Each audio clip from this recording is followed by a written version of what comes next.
절세라는 네. 그런 카테고리에 지금 이 질문이 맞는지 모르겠지만 제 주변에는 다 대부분 모든 사람들이 다 유튜버고 개그맨이고 방송인이고 연예인분들이 많아서 그분들 중에서 좀 이렇게 소득이 괜찮은 분들을 보면은 뭐 개인 사업자라든가 네. 뭐 무슨 법인이라든가 그렇죠. 뭐 그런 식으로 좀 1인 회사? 네. 그런 식으로 하더라고요. 그래서 아니 얼마나 대단하다고 1인 회사를 차리고 저는 사실 몰랐거든요. 근데 그렇게 회사를 하는 이유가 있습니까? 세금 때문에 그렇긴 합니다, 사실. 물론 이제 다른 사업에 대한 꿈도 있으실 거고 다른 목표들이 있으시겠지만 목적도 있고 일단 제일 우선적으로 고민해 볼 거는 그게 이제 1인 법인 뭐 많잖아요, 사실. 1인 기획사도 있고 뭐 1인 법인 설립했다, 그쵸. 뭐 가족 법인 설립했다 이러신 분들 검색해보면 다 나오잖아요. 또 뭐 거기에서 탈세를 했네, 뭐 편법 증여를 했네 이런 게 맞물리긴 하는데 그거에 대한 제일 주된 사유는 사실 세금을 줄이려고 하시는 거죠. 근데 그러면 법인을 하면 왜 세금이 줄어들까라는 당연히 그런 고민이 드실 거잖아요. 그러니까 소득세율은 아까 잠깐 언급한 대로 6에서 45%예요. 근데 법인세율은 그것보다 세율이 더 낮거든요. 10에서 25%. 딱 세율도 자체가 낮으니까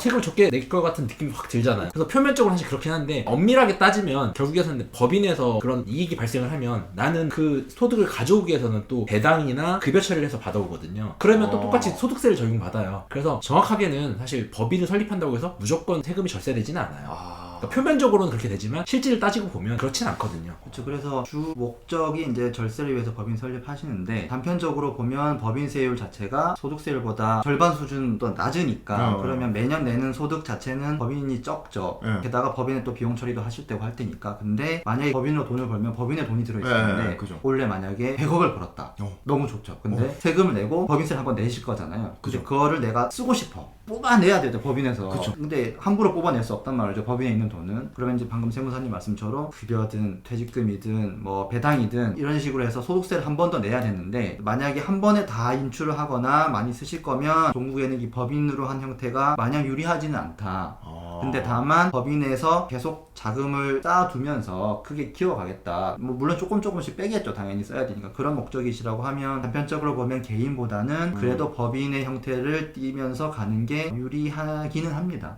안 유리한 부분이 있는데 일부러 그렇게 하실 이유는 전혀 없으니까. 그럼 아무나 법인 차려도 됩니까? 법인 차리는 데에 대한 제약은 크지는 않습니다. 아 그래요? 네네. 제 채널 중에 구독자가 아직 한 1200명 정도 되는데 그걸 하나로 이제 법인을 이렇게 만들어도 되는 겁니까? 수익 창출 아직 하나도 안 나는데. 그거는 뭐 선택의 문제시니까. 네, 가능하죠. 근데 앞으로 12만, 120만이 되실 거잖아요. 잘 모르겠네. 없어질 수도 반응이- 있지 않아요? 없어질 수도 있고 그래서 근데 본인이 없어지진 않잖아요. 채널이 없어질 수는 있어도. 근데 또 그러더라고요. 어르신들이 가는데 순서 없다고. 좀 사회가 너무 흉흉하고 요즘 너무 그렇죠. 네. 사회가 힘들어요 보니까. 뭐 그래도 한 20대부터 항상 들었던 말이 항상 경기가 안 좋고 집값은 계속 오르고 전 진짜 집을 못 사겠습니다. 어떻게 사야 됩니까? 힘들어 죽겠습니다 지금. 근데 아까 좀 저희가 말씀 안 드린 부분이 하나 있는데 그러니까 법인을 하는 목적 중에 하나가 이런 게 있어요. 개인 같은 경우는 예를 들어서 올해 내가 진짜 대박이 나가지고 한 100억을 벌었어요. 그러면 그 100억에 대한 세금은 올해 벌었기 때문에 한 번에 내야 돼요. 근데 내가 올해는 100억 벌었는데 앞으로는 빵원이에요. 난 돈을 못 벌어요. 그러면 세금 내고 나중에 내가 못 벌었을 때 세금을 돌려주냐? 나라에서 안 돌려줘요. 근데 법인으로 하게 되면 법인에서 돈을 받아서 세금을 내야 된다고 했잖아요. 그때 내가 올해는 얼마 받고 내년은 얼마 받고 그걸 시기를 좀 조절할 수가 있어요. 과세 단위가 1년 단위로 쪼개기 때문에 100억을 한 번에 벌었지만 그거를 올해 10억 내년 10억 쪼개가지고 나눠서 세금을 내면 그 100억을 한 번에 받았을 때 내는 세금보다는 적게 세금을 낼 수가 있거든요. 그런 시기를 조절해서 세금 절세하는 효과는 있어요. 그렇죠. 또 법인이란 걸 하나 만들어 놓으시면 내가 이 소득은 우리 법인으로 매출을 인식하면 되고 일정 소득은 그냥 개인으로 신규직 개인으로 이렇게 이직하고 하면 분산이 되다 보니까 합쳐져 있는 것보다는 분산되는 게 당연히 이제 세금적으로는 유리한 부분이 있습니다. 그래서 법인을 어떻게 구성하느냐에 따라 또 다를 수는 있지만 어쨌든 분산되는 효과도 있고 방금 세무사님 말씀처럼 연으로 쪼개서 그게 가능하다면 그런 식으로 매출 인식하셔도 되시니까 대부분의 법인 설립하시는 분들은 세금을 위해서 많이 하신다고 보시면 되시죠. 네. 그런 방식이 또 있네요. 네. 조만간 법인 설립 한번 하시죠. 저요? 저는 아직 그 정도가 아직 아닌데. 저도 이제 여기 계신 우리 세무사님처럼 결혼을 하지 않습니까? 그러면 이제 여성분과 제가 합쳐지잖아요. 그럼 이거는 돈도 합친 거에서 이렇게 세금이 이렇게 나가는 거예요? 아니면 결혼을 했지만서도 따로따로 내는 거예요? 따로따로입니다. 따로따로요? 네. 결혼했지만 내가 아니잖아요. 내가 아닌 그쵸. 사람이잖아요. 네. 그것도 그러니까. 언제 또 갈라질지 모르고.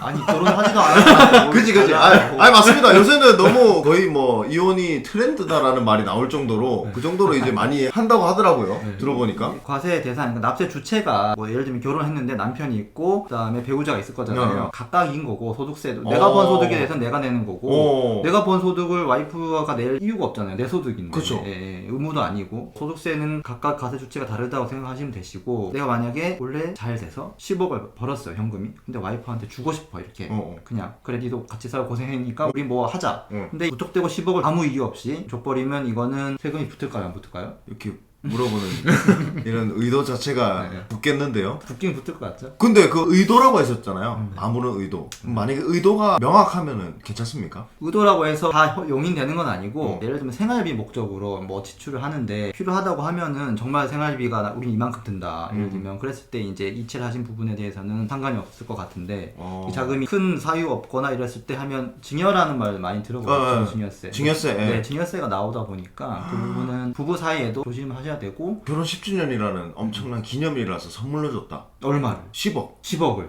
증여세 내야죠 그거는. 아니 의도가 있잖아요. 우리 부부에게는 너무 소중한 날이고 기념하고 싶어서 이걸로 우리도 화스럽게 요트도 좀 타고 그러려고 해서 요트 탄 거, 가방 산 거, 신발 옷 산 거 이런 거 호텔 묵은 거 다 이렇게 줬어. 그것도 의도가 안 됩니까? 그거는 사실 드러나진 않죠. 근데 돈을 줘서 배우자 명의 카드로 결제를 했다든지 그러면 이제 그게 드러나는 거죠. 이게 잘 돼 있네. 촘촘하네요. 빠져나갈 구멍이 없네. 그래서 그런 행위를 하기 전에 저희 같은 전문가들하고 상담을 아 먼저 물어보고 네. 사실 부부 사이에는 10년 동안 6억까지는 공짜로 주어도 되긴 해요. 세금이 안 나오는데 6억이죠. 근데 그 이상 되는 돈을 만약에 아까 말씀드린 10억 이렇게 주셨다 하면은 이 4억 원에 대해서는 증여세가 당연히 나오는 거고 가세관청에 가만히 있을 리가 없죠 사실. 결혼하면 그런 얘기 많이 하잖아요. 진짜 사랑하면 명의를 바꿔라. 근데 만약에 내 집이야. 공동 명의를 해준다. 그러면은 이제 세금이 반반씩 쪼개지는 겁니까? 나중에 이제 그 집을 처분할 때는 쪼개져요. 아 처분할 때는 근데 이제 명의 내 반을 넘겨줄 때 그때 이제 증여 문제가 있어서 증여세가 발생할 수 있다는 거죠. 아 그때도 그러니까 명의를 넘겨주는데 그것도 집을 넘겨주는 거잖아요. 그쵸. 절반이 10억이다 라고 하면 6억까지는 증여세가 없으니까 상관없는데 그 4억 부분에 대해서는 증여세가 나올 거고 게다가 부동산은 취득세가 또 있어서 내가 우리 와이프한테 너무 사랑해서 공동명의 해주려고 하는데 취득세까지 또 내야 되네? 라는 부분이 있고 물론 나중에 우리 집을 팔 수도 있잖아요. 팔게 되면은 방금 세무사님 말씀처럼 명의가 2명이니까 각각 세금을 계산해가지고 각각 세금을 납부를 해요. 50%에 대해서만. 그러니까 어떤 부분은 넘어갈 때 세금 내고 어떤 부분은 나중에 이제 각각 내고 이런 부분이 있어서 큰 돈은 움직이기만 하면 돈이 드네요. 그렇죠. 마치 집 나가면 돈 든다 이 얘기처럼. 그래서 액션을 뭔가 하기 전에 네. 저희가 필요한 거예요. 그래서 세상에 공짜는 없습니다 사실. 와,